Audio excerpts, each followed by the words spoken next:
किसान था जो कि सेब की खेती में बड़ा ही माहिर था।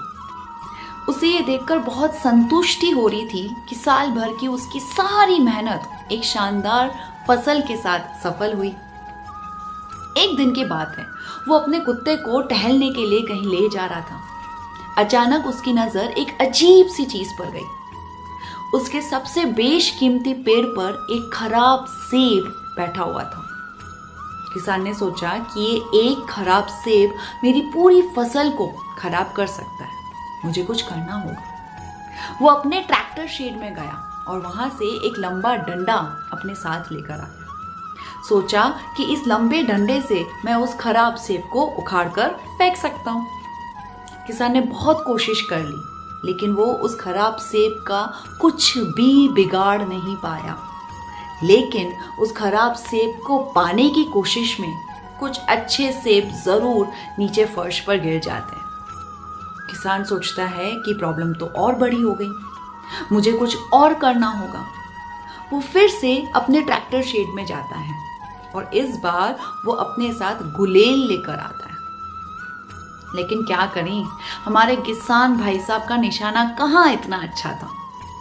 वो उस गुलेल से खराब सेब को तो नीचे नहीं गिरा पाया, लेकिन अपने खराब निशाने से अच्छे सेब सब नीचे गिर जाते हैं।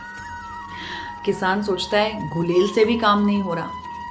एक काम करता हूँ, मैं इस पेड़ को जोर जोर से हिलाता हूँ, क्या पता वो खराब सेब खुद ब खुद नीचे आ जाए। किसान बहुत कोशिश करता है, लेकिन उस खराब सेब को अपनी जगह से हिला भी नहीं पाता है। कुछ दिन और बीत जाते हैं।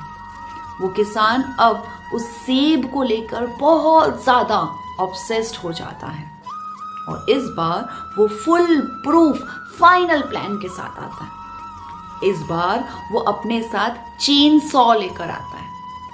सोचता है कि गुलेल से मैं इसे शूट नहीं कर पाया, पेड़ से नीचे गिरा नहीं पाया, तो अब मैं इसे डाली से ही काट देता हूँ। जैसे ही वो पेड़ के नजदीक जाता है तो वो पहली बार कुछ नोटिस करता है। वो ये नोटिस करता है कि इतने दिनों तक उसका सारा ध्यान, सारा फोकस उस एक खराब सेब पर था कि कैसे वो उस एक खराब सेब को हटा दे, उसे छुटकारा पा ले। और इसी चक्कर में उसने बहुत सारे अच्छे सेब गवा दिए जो कि अब जमीन पर पड़े हैं, खराब हो रहे हैं।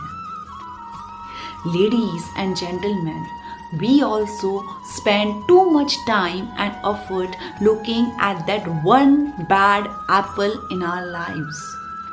What we forget to do is remember all the other wonderful apples we already have sitting in our apple tree. Take time today to focus not on that one bad apple, but many other wonderful apples we already have in our lives.